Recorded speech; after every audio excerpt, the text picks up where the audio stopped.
오늘 함께 나누실 말씀은 요한계시록 9장 1절부터 마지막 21절까지의 말씀입니다.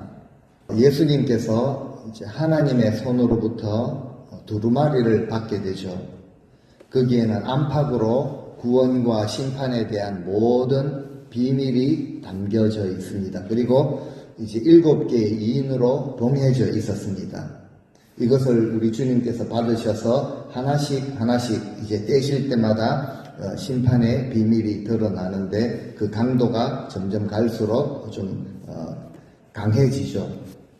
마지막 7째 인을 떼시면은 이제 완전히 열릴 텐데요.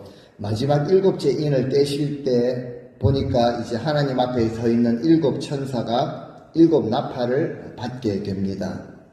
지난주 말씀에 첫째부터 넷째 천사까지 나팔을 불 때 하나님의 심판이 더 구체적으로 하나씩 드러났습니다. 첫째 나팔에는 땅과 나무, 수목의 3분의 1이 불탔고, 둘째 나팔은 바다의 생명체 3분의 1이 죽고 배들의 3분의 1이 깨지고 파산하는 그런 일이 일어났습니다. 그리고 셋째 나팔, 쓴쑥이라고 하는 큰 별이 하늘에서 바다에 떨어지고 강들 호수 위에 떨어지는데요. 물의 3분의 1이 쓰게 되어서 그 썩물로 인하여서, 그 독한 물로 인하여서 사람들이 많이 죽게 되죠. 넷째 나팔이 불 때에는 이제 천체가 변하게 되죠. 해와 달, 별 3분의 1이 이제 빛을 잃게 됩니다. 이제 넷째 나팔까지 불었으니 더 놀라운 것은 이 3개의 나팔이 아직 남아있다라는 것을 말씀하십니다. 8장 마지막 절에 읽어드리겠습니다. 공중에 날아가는 독수리가 큰 소리로 땅에 사는 자들에게 화가 있으리니 이는 새 천사들이 불어야 할 나팔 소리가 남아있기 때문이다 라고 독수리가 큰 소리로 그렇게 외치게 되죠. 말씀처럼 오늘날 우리가 살아가는 이 시대를 볼 때 종말은 이미 주님이 오실 때 시작이 되었습니다. 그리고 이제 그 종말의 마지막 종말 지마를 향해서 지금 나아가고 있는 진행 중에 있습니다. 우리는 이러한 하나님의 심판의 말씀들을 대할 때 두려움이 아니라 하나님의 역사죠. 하나님의 역사에 포함되는 것입니다. 구원의 역사와 함께 심판의 역사가 하나님의 정하신 뜻대로 진행이 되고 있구나 늘 확인하는 것이죠. 그리고 우리의 믿음을 더 견고하게 더 새롭게 해야 하는 것입니다. 이제 오늘 본문에 5번째 천사가 등장을 해서 나팔을 불죠. 나팔을 불 때 하늘에서 땅에 떨어지는 별 하나를 보게 됩니다. 그런데 그 별은 무저갱의 열쇠를 받아서 가지고 있다라고 그렇게 기록을 합니다. 그러니까 별이죠. 하늘에서 별이 하나가 떨어졌는데 이제 어떤 존재가 떨어지게 되는데 무저갱의 열쇠를 받아 가지고 있다. 하늘에 있어야 할 별이 땅에 떨어졌다. 이것은 그 자리를 벗어났다는 거죠. 자기 자리를 벗어났다라는 것을 말하는 것입니다. 바로 떨어진 별, 타락한 천사를 말하죠. 자신의 자리를 지키지 못하고 벗어난 천사를 의미하죠. 사탄을 가리키는 표현입니다.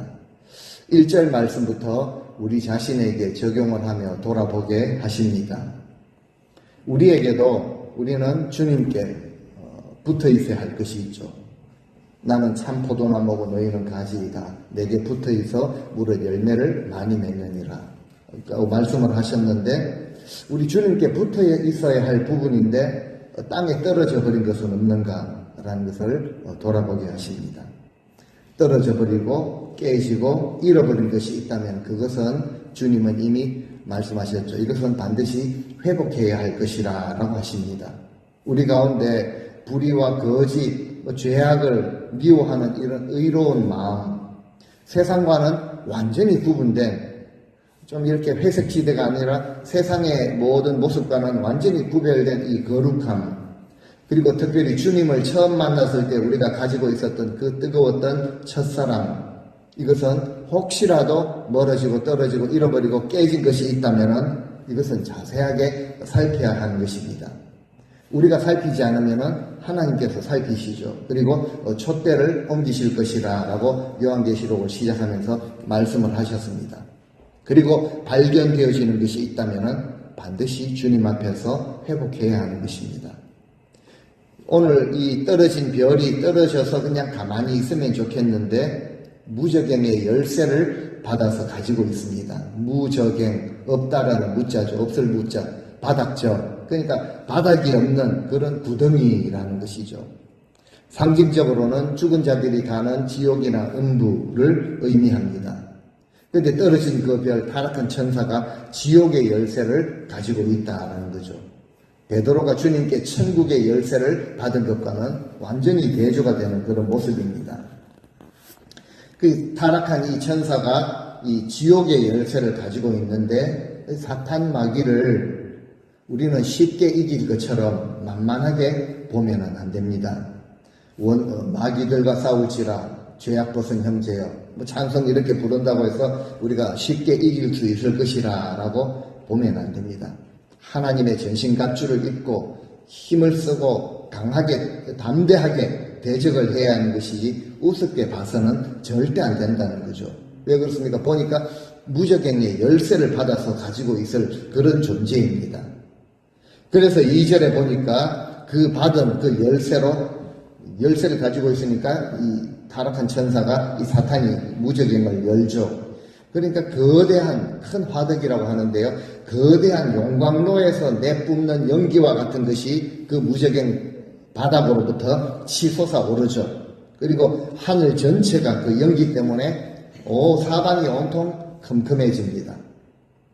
화산 폭발을 저는 직접 본 적은 없는데 화산 폭발하게 되면 그 용암과 그 재가 하늘을 뒤덮어서 어두컴컴해진다라고 그렇게 들었습니다. 이 올라온 그 바닥으로부터 치고 올라오는 연기가 무엇이겠습니까? 물리적인 것이 아니라 바로 거짓과 악한 거짓과 비진리 이런 것들이 온 세상을 덮고 있는 그런 모습이라고 우리가 해석을 해볼 수 있는데 지금 세상의 모습이 그러하다라는 것이죠. 그래서 성경은 사탄을 가지고 거짓의 아비라 라고 이렇게 말합니다. 진리가 아닌 것을 말하게 하고 그것을 행하게 하죠.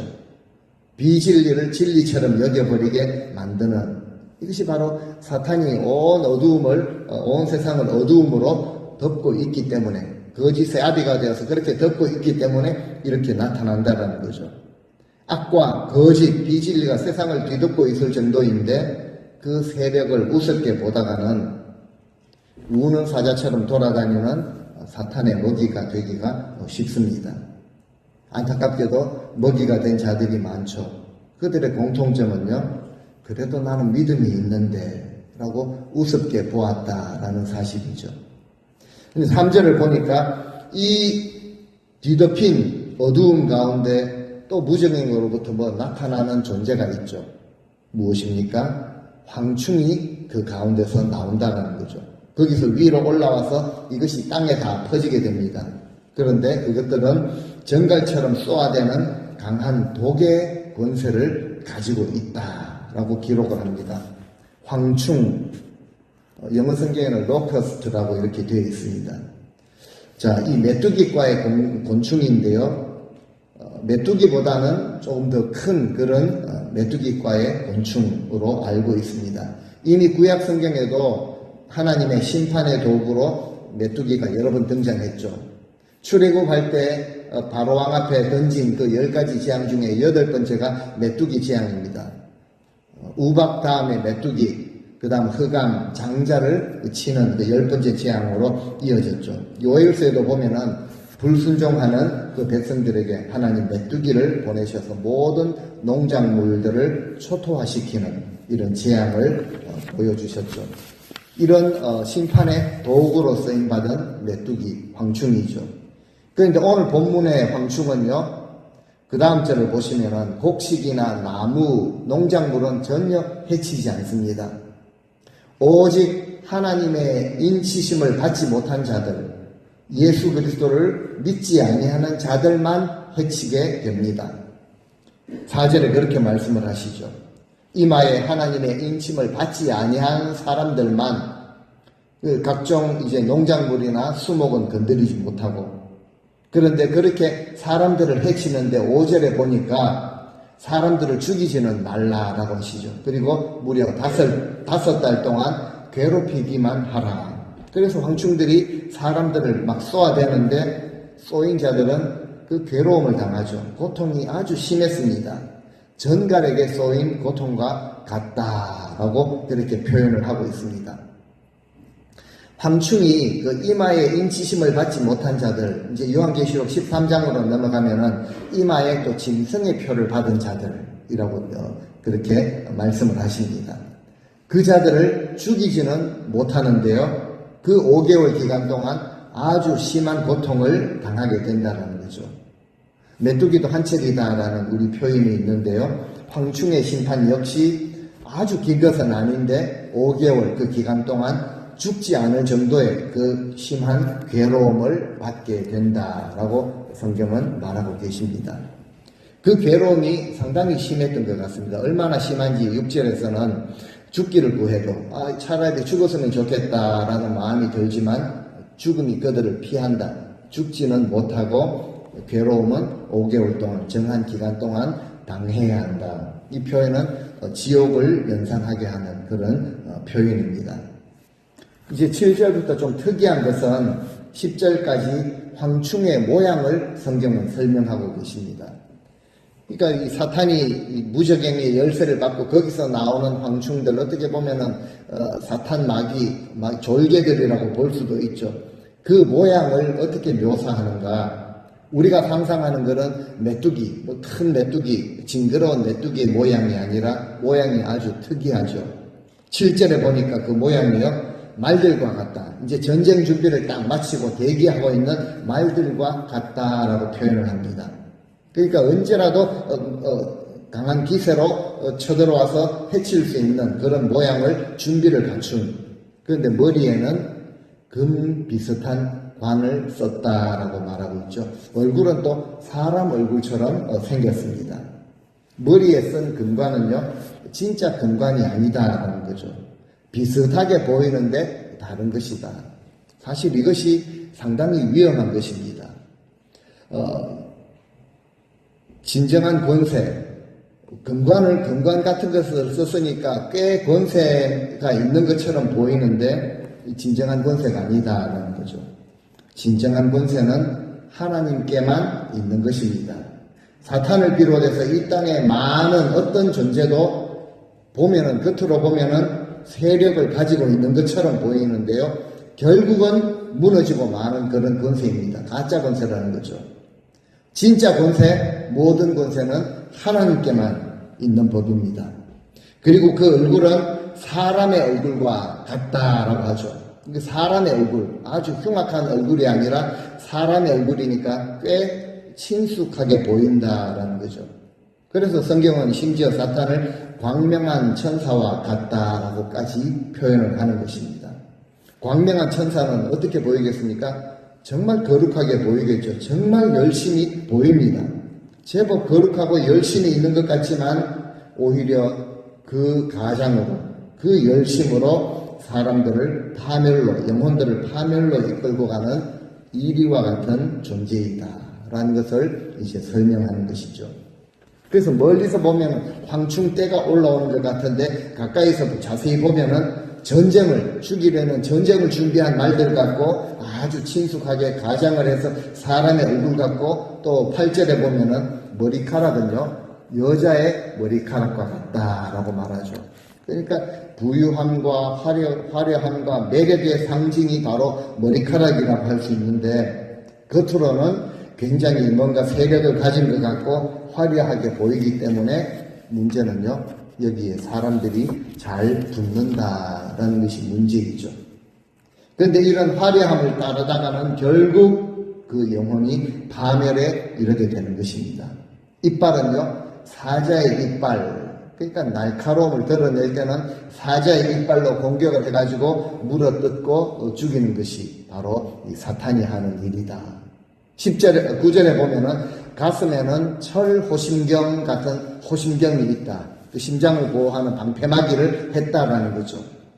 사나운 공격성이 있고 언제라도 물어 뜯어 죽일 만한 그런 우는 사자처럼 돌아다니는데 그들을 갈릴 때에는, 피할 때에는 전혀 아닌 것처럼 자신을 숨기는 방어성도 뛰어나다라는 거죠.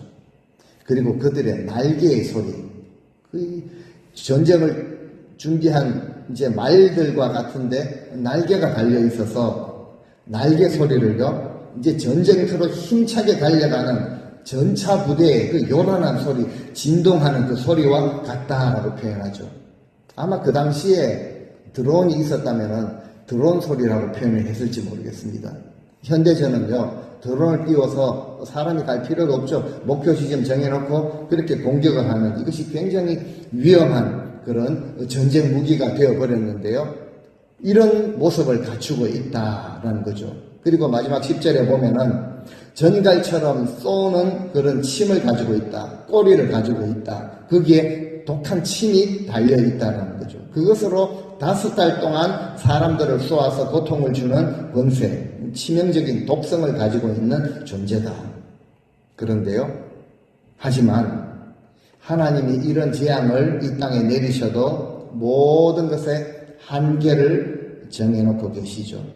3분의 1만 또 죽도록, 그리고 5달 동안만 그렇게 해를 가하도록 그렇게 말씀을 하십니다.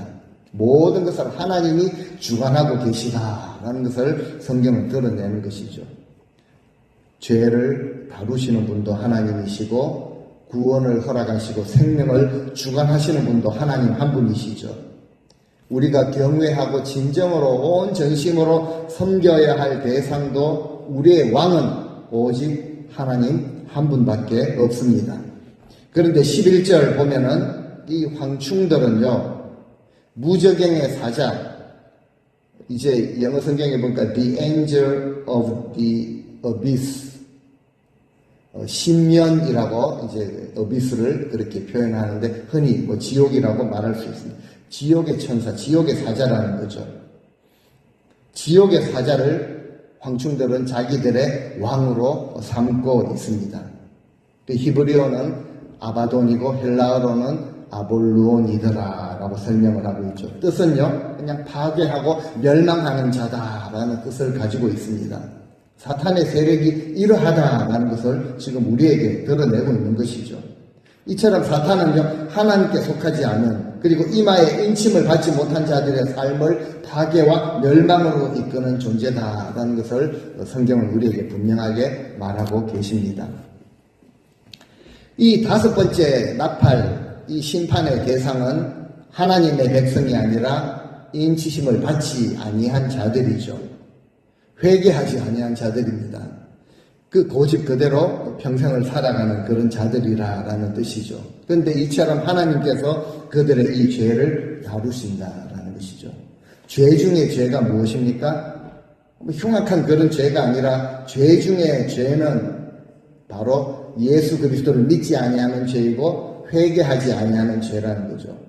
내 고집 그대로 끝까지 살아가는 이것이 바로 큰 죄라는 것이죠. 그리고 이것은 반드시 하나님이 심판하신다. 하지만 성경은 분명히 우리에게 말하고 계십니다. 예수 그리스도를 믿는 자들에게는 결코 정죄함이 없다라고 선포하고 계십니다. 오히려 하나님은 우리에게 이 땅을 사는 동안 죄를 다스리는 권세를 주셨습니다. 보통 권세가 아니라는 거죠. 죄는 이처럼 우리를 멸망과 파멸로 이끌고 가는데 예수 그리스도의 보혈의 권세를 믿는 자들은 이 죄를 다스리는 권세를 주셨다. 야고보 사도는 우리의 혀를 통제하는 모든 악들이 혀에서 나오는데요. 이것을 통제하는 이런 권세를 주셨다라고 선포하고 계십니다. 그런데 사실은 우리가 이런 권세를 잘 사용하지 못하는 것이죠. 그래서 늘 흔들리기도 하고 시험에 빠지기도 하는 것입니다. 세상의 권세, 그 화려한 것이, 성공적인 것이 더 좋아 보이고 그것을 부러워하기도 하죠. 또 그 권세가 너무 크다 보니까 거기에 억눌려서 두려워하기도 한다는 거죠. 하지만 비록 세상의 권세가 커 보이고 강해 보이고 화려해 보이지만 사탄의 권세를 이기는 유일한 방법은 오직 예수 그리스도를 믿는 믿음밖에 없다라는 사실입니다. 12절 말씀입니다. 이렇게 첫 번째 이 재앙이 지나갔지만 이제 아직 두 개가 더 남아있다. 심판도 계속 진행하고 있다. 진행형이다라는 것이죠. 그래서 이 땅을 사는 동안에 우리는 끊임없이 시련과 유혹, 핍박, 시련들을 견뎌내야 합니다. 우리에게서 끝이 나면 좋겠는데 우리의 자녀들과 우리 후손들에게는 그것이 강도가 더 심하게 계속 저들 앞에도 다가오게 되어 있다라는 것이죠. 하지만 이럴 때라도 오직 예수 그리스도를 믿는 그 진실한 믿음으로 이 심판의 때를 견뎌낼 수 있는 자들이 되어야 합니다. 끝까지 견디는 자가 흰옷을 입게 되는 것이죠. 예수가 그리스도이심을 선포하고 믿고 구원자가 되시는 주님 앞에 우리의 삶을 드릴 때, 우리의 충성을 드릴 때 주님은 우리에게 생명의 관을 주시겠다라고 약속을 하셨습니다. 13절 말씀인데요. 이제 여섯 번째 천사가 등장해서 나팔을 불게 될 때 이제 요한이 이제는 한 음성을 듣게 되죠. 어디서 듣습니까? 하나님의 제단 앞인데 금으로 된 제단입니다. 그 제단에 네 귀퉁이가 있는데 그 네 귀퉁이에서 한 소리가 나오게 되죠. 앞에 우리가 6장을 살필 때 하나님의 제단, 그 제단 아래에서 순교한 자들이 하나님 앞에 호소를 했죠. 하나님 언제 우리의 이 핏값을 갚아주시겠습니까? 라고 그들이 호소를 했습니다. 제단 앞에서 이 영혼들이 호소한 것과 연결해서 생각을 하면은 하나님 앞에 있는 이 제단은요, 이 땅에서 하나님의 구원을 바라는, 심판이 아무리 더 강하게 진행된다고 할지라도 하나님 앞에서 구원을 바라는 성도들의 그 간절한 기도에 응답하시는 이제 하나님이 심판을 행하시는 그 장소, 시작되는 장소라고 볼 수가 있습니다.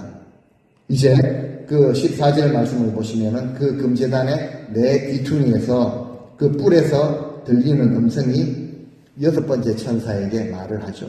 그러니까 주님께서 들려주시는 천사에게 들려주시는 음성이 무언가 하면은 큰 강 유브라데에 결박당해 있는 네 천사를 풀어주라 라고 하십니다. 그러니까 이제 또 다른 결박당한 네 천사가 있는데 그들은 하나님의 심판을 수행하는 그런 천사들이죠. 그들이 이제 노임을 받고 전쟁을 시작하게 됩니다. 이것을 우리는 이제 유브라데 전쟁이라고 부르죠. 요한계시록에 세 가지 전쟁이 나옵니다. 이제 첫 번째 유브라데 전쟁과 두 번째 아마겟돈 전쟁, 세 번째 곡과 마곡의 전쟁, 앞으로 살피게 될 텐데요. 이 세 가지 전쟁이 나오는데 첫 번째 유브라데 전쟁, 이 세상 끝날에 있을 심판과 재앙을 가져다주는 좀 극히 무서운 전쟁을 가리킵니다. 제단에서 들려지는 그 하나님의 음성을 들은 그 천사가, 여섯 번째 천사가 이제 결박당해 있는 네 천사를 풀어주는데요. 15절에 보니까 이제 그 년, 월, 일, 시에 이르러서 사람 3분의 1을 죽이기로 준비된 자들이더라. 그러니까 미리 정해진 어느 해, 어느 달, 어느 날, 그리고 시간까지 말하고 있죠. 어느 시간에, 몇 시에 기다렸다는 듯이 온 인류의 3분의 1을 죽이기로 준비된 자들이다 라고 그들의 존재에 대해서 설명을 하죠. 즉 이 네 천사들이 성도들을 박해했던 자들을 이 악한 세상을 심판을 하는 때가 왔습니다. 그런데 그 정확한 날짜나 시간은 언급하고 있지 않고 있죠. 이것은 아무나 누구나 그때가 언제입니다 라고 쉽게 예언하지 못하도록 그렇게 말할 수 있는 것이 아니라 이것은 철저하게 하나님의 주권 아래에서 이루어지는 것이다 라는 것을 우리에게 보여주고 있습니다. 재앙이 시작되는 시간이 있고 끝나는 시간이 있습니다. 하나님의 때가 있다는 것이죠.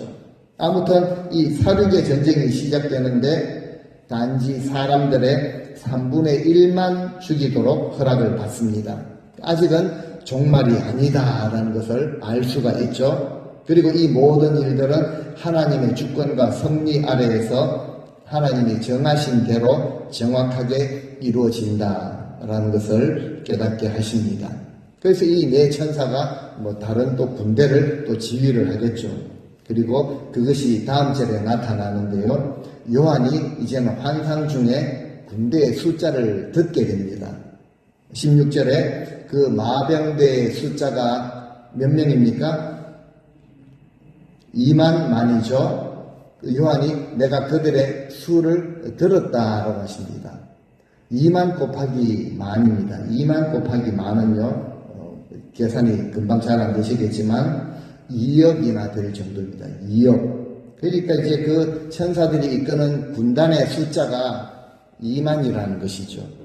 엄청나게 큰 군단. 2억 명을 한눈에 볼 수가 없으니 아마 내가 그 수를 들었다라고 이렇게 표현을 하는 것 같습니다.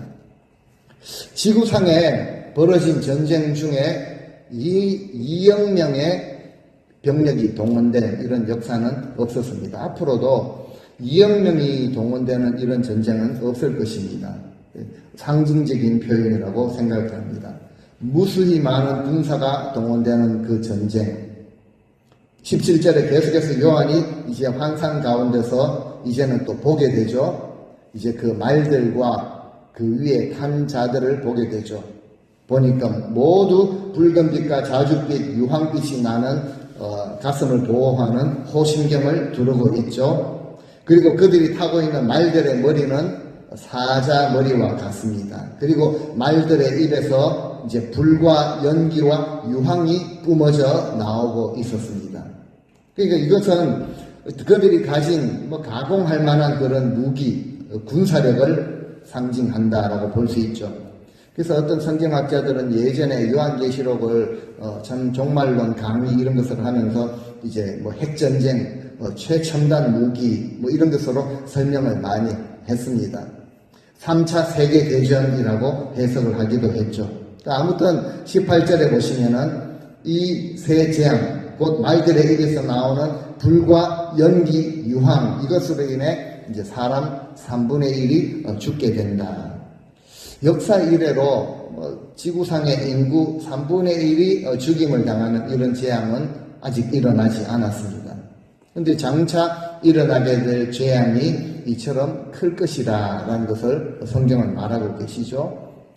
지구상의 인구 11억, 12억이라고 할 때 4억이 죽어나가는 이런 재앙을 우리가 상상도 하지는 못할 것입니다. 그런데 성경은 어쨌든 사람 3분의 1이 죽임을 당하니라 라고 표현을 하고 계시죠.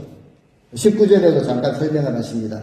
그 말들의 힘은 입과 꼬리에 있다는 거죠. 말들의 힘은 강한 그 근육, 허벅지에서 나오는 것이다 라고 하지 아니하고 그 힘이 어디서 나온다고요? 입에서 나오고 꼬리에서 나온다. 그러니까 입에 권세가 있다라는 것을 오늘 이 재앙을 말씀하시는 이 가운데서도 드러내고 계십니다. 말로서 사람들을 죽이는 권세를 가지고 있다라는 거죠. 맞습니다.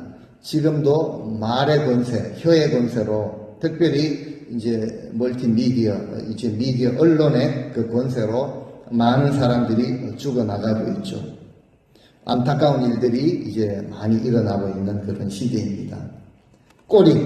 꼬리도 이제 뱀과 같이 생겼지만 그 특이하게도 19절에 보니까 그 꼬리에 또 머리가 있다라는 거죠. 그것으로 이제 사람들을 마구 해친다라는 것이죠.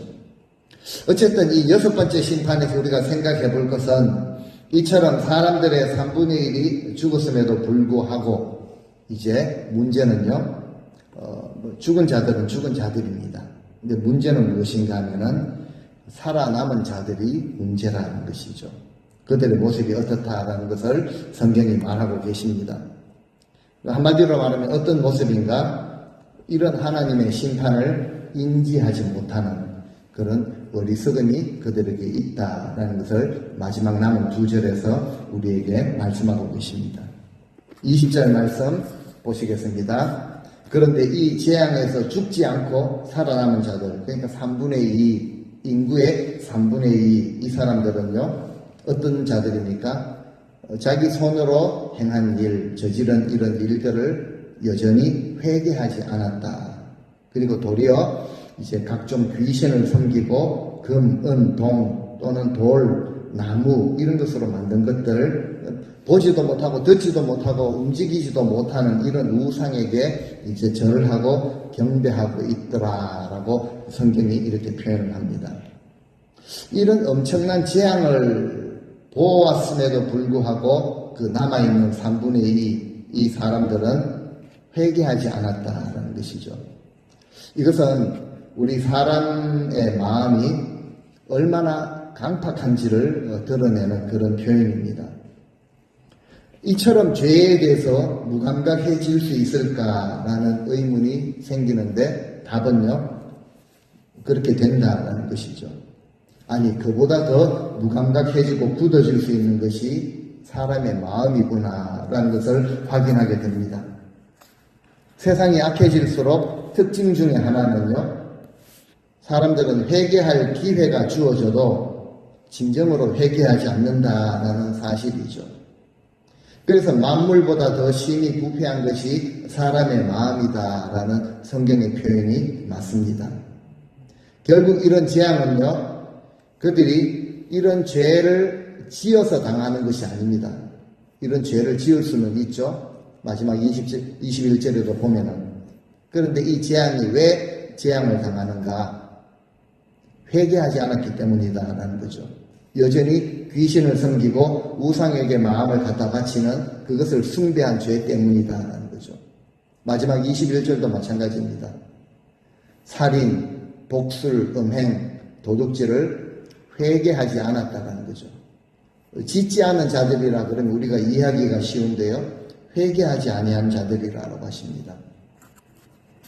우리는 우리의 마음을 살펴야 하는 것이죠. 왜냐하면 죄는 반드시 그 대가를 지불해야 하기 때문에 그렇습니다. 그래서 성경은 심은 것은 거두게 된다라고 말씀을 하시죠. 회개하지 아니하니라 라는 이 표현은요, 전심으로 하나님 앞에 돌이키고 회개하는 것을 우리가 거부한다라는 의미와 같습니다. 오늘 말씀을 통해서도 주님께서 여러 가지 심판의 모습을 우리에게 보여주시는 한 가지 이유를 찾으라면은 저는 바로 우리 인생들에게 회개할 기회를 주시고 진심으로 우리가 하나님 앞에 회개하고 믿지 않은 모든 자들이 주님 앞으로 돌아오기를 주님은 지금도 기다리고 계시다. 비록 3분의 1이, 인구 3분의 1이 죽어나가는 이 상황이라고 할지라도 그 남은 자들은 회개하고 돌아오기를 원하시는 그 마음을 하나님이 우리에게 보여주시는 것이죠. 그래서 우리가 회개해야 될 대표적인 죄, 살인과 복술과 음행과 도둑질, 네 가지를 특징적으로 말씀을 하십니다. 점치는 일, 복술은 점치는 일이죠. 뭔가 이렇게 요행을 바라고 이런 것들도 다 포함되어 있습니다. 굳이 우리가 사람을 죽이지 않더라도, 불륜을 저지르지 않더라도, 남의 것을 훔치지 않더라도 부러워하고 탐내는 마음을 가지고 미워하는 마음을 가지고 있는 이 모든 것을 이 죄라고 주님께서 그렇게 말씀을 하셨죠. 이것에 대해서 무감각해져 있다라는 것이죠. 그리고 이런 죄에 대해서 우리가 회개하지 않는다라고 지금도 우리에게 주님은 촉구하십니다. 우리 삶에서 회개를 촉구하시는 하나님의 경고는요, 하나님의 사랑입니다. 하나님의 관심이시고 하나님의 간절한 그런 애타른 기다림이라는 거죠. 그래서 우리에게 경고 주실 때는 이 경고를 우리는 감사함으로 달게 받을 수 있어야 합니다. 세상 사람들은 우습게 여기고 다 그렇게 살아가는데 경고를 무시한다고 할지라도 우리 하나님의 백성들은 그럴 수가 없는 것이죠. 사람들은요, 미워하고 살인하고 음행하고 도둑질하고 이것을 밥 먹듯이 하고 있습니다.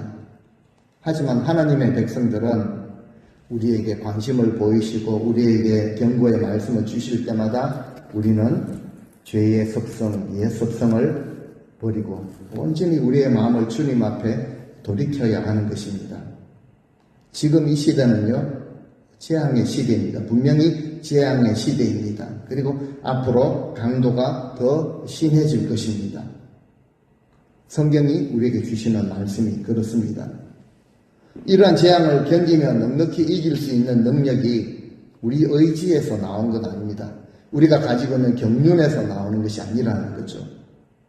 주님의 말씀을 말씀으로 받아들이고 그 말씀 앞에 반응하고 우리의 마음을 온전히 돌이키고 회개할 때 이 능력을 주시는 것입니다. 지금 마지막 이 말세의 현상을 통해서 주님께서는 세상 모든 사람들에게 회개의 기회를 사랑하시고 관심을 가지고 계시기 때문에 마음을 돌이키고 돌아오기를 기다리고 계시는 것이죠. 이런 우리 인생들을 구원하시고자 예수 그리스도, 독생자 예수 그리스도를 이 땅에 보내주셨습니다. 그리고 그 보내심을 받은 주님은 하나님께 받은 사명을 가지고 십자가에 죽으시고 피 흘리시고 죽으시기까지 낮아지시고 철저하게 순종을 하셨죠. 그리고 죄와 사망의 권세를 이기시고 부활하신 주님, 우리가 지금 그 주님의 부활절을 기념하며 또 기다리고 있습니다. 다시 오실 주님이시죠. 언제 오실지 그 시간과 그 날짜는 우리가 정확하게 모르지만 지금 상황으로 볼 때는 주님의 재림이 임박한 때라는 것은 분명한 사실입니다. 이러한 때 우리 믿음의 백성들이 어떻게 살아야 할까요? 죄악의 누더기 옷을 벗어버리고 주님의 의로우심으로 항상 옷 입고 우리의 등불에 기름을 준비하고 신랑 되신 주님, 다시 오실 주님을 맞이할 준비를 갖추는 슬기로운 지혜로운 자들로 살아가라라고 주님이 말씀을 주셨죠. 그리고 우리에게 귀한 사명을 주셨습니다. 이 어두워지고 패역한 죄를 죄로 여기지 못하고 연기같이 올라오는 불의함과 찝찝함과 모든 의롭지 못한 것에 휩싸여 있는 이런 세상을 향해서도 우리는 하나님의 살아계심과 예수 그리스도의 구원하심과 마지막 심판의 때가 분명히 있다는 사실과 하지만 예수 그리스도를 믿고 죄의 길에서 돌이키는 자들은 사망의 심판이 아니라 생명의 심판으로 옮겨지게 된다는 것을 우리가 분명하게 담대하게 증거하며 살아가기를 원하고 계시는 것이죠. 오늘 이 자리에 저와 여러분 다시 한번 주님의 말씀을 받으시면서 우리 남은 인생 복음의 빛을 드러내시며 살아가는 복된 성도님들 다 되실 수 있기를 주의 이름으로 간절히 축원드립니다. 아멘.